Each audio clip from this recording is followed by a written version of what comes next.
যদি আপনি protein veg no onion no garlic recipe খুঁজছেন তাহলে এই সয়াবিন কারিটা ট্রাই করুন। একদমই নতুন একটা সয়াবিনের রেসিপি, আশা করছি আপনাদের ভীষণ ভালো লাগবে। এটা গরম গরম ভাতের সাথে খেতে দারুণ লাগে, তাছাড়াও রুটি লুচি পরোটা দিয়েও খেতে পারেন, ফাটাফাটি লাগবে। সবার প্রথমে একটা পাত্রের মধ্যে আমি বেশ কিছুটা জল ফুটতে দিয়েছি। ওর মধ্যে 1 চামচ লবণ, হাফ চামচ হলুদ গুঁড়ো, বেশ কিছুটা কাঁচা লঙ্কা কুচি, 1 চামচ মতো চাট মশলা, আর তারই সাথে যাবে হাফ চামচ গরম মশলা। এবার সয়াবড়িগুলো দিয়ে দেব। সয়াবিনের নিজের কোনো টেস্ট বা ফ্লেভার কিছুই নেই, এর জন্য আজকে আমরা একদম ইউনিকভাবে ভরপুর ফ্লেভারের সাথে সয়াবিন কারিটা তৈরি করব। মোটামুটিভাবে 3 থেকে 4 মিনিট সয়াবিনগুলোকে ঠিক এইভাবে সিদ্ধ করে নিতে হবে। এখানে এলাচ, লবঙ্গ, দারুচিনি আর শাহি জিরা আমরা একটু এইভাবে গুঁড়ো করে নেব। এখন কড়াইতে 2 চামচ মতো তেল দিয়ে তার মধ্যে 1 চামচ ঘি দিয়ে দেব। এখন ঘিটাকে ভালো করে গরম করে নিয়ে এর মধ্যে আমরা গুঁড়ো মশলাটা দিয়ে দেব। আর এর সাথে দিয়ে দেব বড় চামচের 1 চামচ বেসন। এবার বেসনটাকে ভালো করে কষে নেব। 1 চামচ ঝাল লঙ্কার গুঁড়ো, হাফ চামচ মতো হলুদ, একদম লো আছে কষে নিতে হবে। এবার দিয়ে দেব 2 চামচ মতো আদা বাটা। আর এখানে দেখুন 3টে মিডিয়াম সাইজের টমেটো আমি ঠিক এরকম ছোট ছোট টুকরো করে কেটে নিয়ে একটা মিক্সিং জারের মধ্যে দিয়ে দেব। অর্ধেকটা মতো ক্যাপসিকাম, 2 থেকে 3টি কাঁচা লঙ্কা, ধনেপাতার স্টিক আর হাফ চামচ লবণ। পেস্টটা তৈরি করে আমি দিয়ে দিচ্ছি।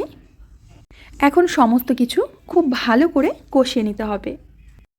খুব ভালো করে কষিয়ে নেবেন যাতে আদা রসুনের কাঁচা গন্ধটা না থাকে। মশলাটা খুব ভালো করে কষে নিয়েছি।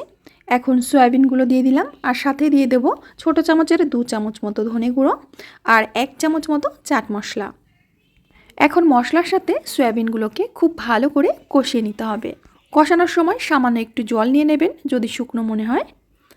গ্যাসের ফ্লেমটা একেবারে কমিয়ে নিয়ে দিয়ে দেব টক দই। আবারও ভালো করে মিশিয়ে কষিয়ে নিতে হবে। যদি আপনি ভিডিওটি এই পর্যন্ত দেখতে দেখতে চলে এসেছেন তার মানে আপনার ভালো লেগেছে আর সম্পূর্ণ ভিডিওটাই আপনার ভালোই লাগবে, তাহলে ঝট করে একটা লাইক করে দিন। এখন দিয়ে দেবো ক্যাপসিকাম কুচি। যে অর্ধেকটা ক্যাপসিকাম আমি বেটে নিয়েছি তার অর্ধেকটা ছিল সেটাই দিয়ে দিলাম। ওই মোটামুটি 5 মিনিট মতো আমি সুন্দর করে কষে নিয়েছি। কষতে কষতে একদম শুকিয়ে ফেলবেন না, যখন ঠিক এরকম হবে তখন দিয়ে দেব গরম জল। জলটা কিন্তু অবশ্যই গরম জল দেওয়ার চেষ্টা করবেন, ঠান্ডা জল দেবেন না। বন্ধুরা, আপনারা যদি একবার এইভাবে সয়াবিন কারি বানিয়ে ফেলেন তাহলে কিন্তু বারবারই এইভাবেই বানাতে ইচ্ছা করবে। এখন ঢাকা চাপা দিয়ে সম্পূর্ণ 10 মিনিট আমরা রান্না করে নেব। 10 মিনিট পর আমি ঢাকনাটা খুলে নিচ্ছি। গ্রেভিটা ঠিক যেমন আছে এরকমই থাকবে, এর থেকে বেশি টানাবেন না, তাহলে কিন্তু শুকিয়ে যাবে। সবশেষে এখানে দিয়ে দেব কিছুটা কাসুরি মেথি আর দিয়ে দেব কুচনো কাঁচা লঙ্কা আর গরম মশলা, যে মশলাটা আমরা প্রথমে তৈরি করেছি।